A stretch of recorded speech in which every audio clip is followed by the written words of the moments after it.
이제 많은 분들이 올려주신 거래요. 예. 밤중 수유를 언제 끊어야 되는지 사연이 있었습니다. 예. SKSNA님께서도요. 2달 넘어 아이가 3달째가 되고 하는데 잠버릇을 어떻게 해야 될지 모르겠습니다. 예. 밤중 수유를 끊어야 되는지 아니면 보리차라도 먹여서 다시 재워야 되는지 어떻게 하면 밤에 5, 6시간을 좀 푹 재울까요? 고민을 해주셨네요. 원래 밤중 수유는요. 빠르면 2개월, 네. 늦으면 6개월 되면 애들이 제대로 교육을 시키면 밤에 네. 안 먹고도 잠을 푹 잘 수 있습니다. 그런데 이것은 가르쳐야 돼요. 어, 그래서 제일 중요한 것은 우리 처음에 아까 전에 수면 교육하라고 그랬죠. 두 네. 번째는 수면 리듬을 탈 수 있게 반응을 가능하면 줄이라고 그랬죠. 네. 세 번째가 밤에 먹는 걸 줄여가야 됩니다. 네. 그런데 초기에 한 1, 2개월이나 이 3개월까지는 보통 애가 배고파할 때는 먹입니다. 보통 한두 네. 번은 먹게 되는데 배고픈 사인을 잘 알아야 돼요. 이 사인을 되게 우리나라 사람들은 모르는 사람이 너무 많습니다. 이 네. 사인을 어떻게 알아야 되느냐? 네. 신생아 첫 1, 2주 사이에 산후조리할 때 엄마가 애를 24시간 끼고 있어야 돼요. 어, 산후조리하는 건 우리가 다 어디 가도 상관없는데 반드시 애기를 24시간 끼고 있어서. 끼고 있어야지 애가 배고픈 사인을 보고 애를 바로 먹이면 그 다음부터 애가 배고픈 걸 표시를 제대로 합니다. 아, 근데 만약에 찌끔찌끔 말고. 맡겨놓으면 어. 애가 울 때 먹이게 됩니다. 왜냐하면 바로 먹일 수가 없잖아요.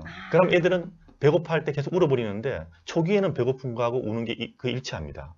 그런데 나중에 1, 2개월, 2개월만 되면 애가 배고파서 우는 것도 있지만 졸려도 울고 행동으로. 힘들어도 울고 그다음에 먹고 싶어도 울고 다 어. 울어요. 그러면 얘들은 나중에 울 때 뭐 때문에 우는 걸 구분 못하죠. 네. 밤에 깼을 때도. 네. 그래서 배고플 때 밤에 먹고 나머지 반응하지 말란 말을 대부분 엄마들이 이해를 못하기 때문에 수면이 더 힘든 거예요. 아, 그러니까 엄마들이 예. 울면 먹이거나 아니면 재워요. 예. 잠투정 아니면 배고프거나 해서 예. 이렇게 하다가 안 되면 이제 물리고 재우죠. 그게 아니라 우리 아이의 수면 패턴을 좀 잘 초반에 그렇죠. 파악할 필요가 있겠네요. 그리고 식사 패턴도 애가 배고플 때만 준다는 준다는 그걸 갖다가 거. 신생아 때부터 가르쳐야지 2개월 돼가 애가 밤에 깼을 때 이게 배고파서 깼는지 수면 리듬 때문에 그렇죠. 깼는지 그걸 구분할 수 있고 배부르고 잠들고. 먹이다가도 서서히 줄여가면 빠른 애들은 2, 3개월 되면 10시간 이상 안 먹고 잡니다. 아하. 외국 육아책을 보면서 엄마들이 놀라는 게 바로 이거예요. 네. 아니 거짓말이라 그래요. 어떻게 걔가 그렇게 하느냐. 실제로 그런 엄마들이 그 책을 보고 따라하는 엄마들 보면 실제로 2, 3개월 되면 밤에 10시간 이상 안 자는 애들 꽤 있습니다. 아, 그렇군요. 근데 이제 보통 모유를 먹는 애들은 한 4, 6개월 되면 밤에 한 10시간 안 먹고 자는 애들이 많습니다. 네. 그건 엄마가 수면 의식을 하면서 노력을 해야 가능한 거지 네. 그냥 기다리다 보면 계속 먹게 돼요, 밤에. 자꾸 그냥 조금만 깨면 아유 우리 아이들 나도 피곤하고 하니까 전 물리게 되고 그냥 전 네. 물리면서 재우게 되잖아요. 그러시면 안 되겠습니다. 근데 이런 이야기를 네. 이론이라 생각하는데 실제로 많은 엄마들이 이걸 하고 있어요, 우리나라 엄마들도. 맞아요. 외국 엄마들도 아니고 실제로 네. 이 제대로 하다 보면 엄마들이 너무너무 좋아합니다. 지금 보면은요. 구문정님, 올 아기는 80일 때부터 저녁 8시간씩 톤잠 좀 잤다고. 예. 요거 잘 버릇이 들었네요. 예. 그리고, 박시연님, 조리원에서부터 제가 잘못했네요. 라고 좀 아쉬워하셨고요. 장시홍님, 50일 아가는 어떻게 되나요? 이제 수면 교육 시작하는 들어가야죠. 거죠. 예. 네, 고여진님, 역시 노력해야 되네요. 맞습니다. 유미용님, 밤 8시부터 다음날 아침 7시까지. 좋은 거죠. 그럼요. 아주 좋은 예입니다. 자고 있는 애를 깨워서 먹일 생각하지 말라는 거예요. 절대. 예. 어. 아니 절대라는 건 없어요. 어. 애기 상태에 봐서 따라서 하는데 네. 이제 엄마가 애기를 잘 파악을 해야 되죠.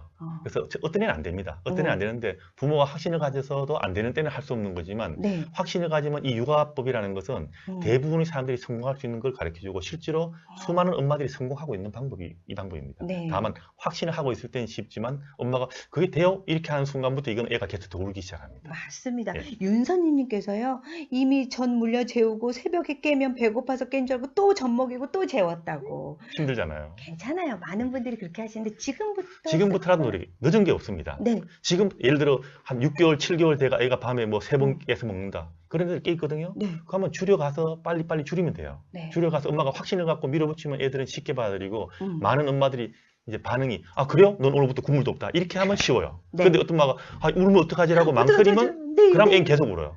그러니까 엄마가 이게 문화로 받아들여야 돼요. 네. 우리나라 사람들은 애를 키우는 문화 속에 있지 않기 때문에 네. 엄마가 확신이 안 가진 경우가 상당히 많아요. 여러 가지 인터넷 정보를 보고서 애를 키우려고 그러니까 헷갈리면 더 힘든 거예요. 네. 그 확신을 갖고 밀어붙이는 거 어떤 방향을 잡든지 미리 공부를 해서 확신을 갖고 있어야 돼요. 네.